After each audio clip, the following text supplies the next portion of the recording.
Hi everyone, I am Fiona. In this video, we will introduce the function settings on the equipment control interface. After entering the startup screen, click Start Project, then click Auto on the right side to enter the settings page.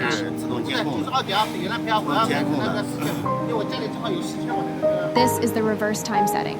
When the current reaches the preset value, the machine will automatically reverse for 10 seconds. Shredding. Stop time is the stopping time setting for the shredder, which controls how long the machine remains stopped. Overcurrent time is the reverse protection time for overcurrent conditions.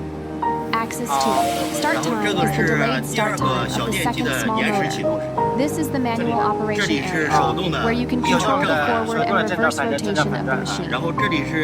The lower section displays the current detection parameters of the two shafts, including the forward and reverse current values of the first shaft, as well as the forward and reverse current values of the second shaft. 这是它的反转电流，第二根轴的转反转电流，这是它的频率。 This is the frequency setting. Frequency represents the operating speed of the machine and can be adjusted according to actual production requirements. There are more parameters displayed on this page.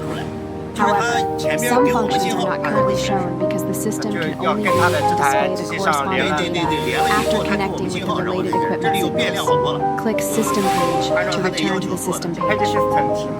For more information about the EPS machine and EPS mold, please contact us by email or mobile phone.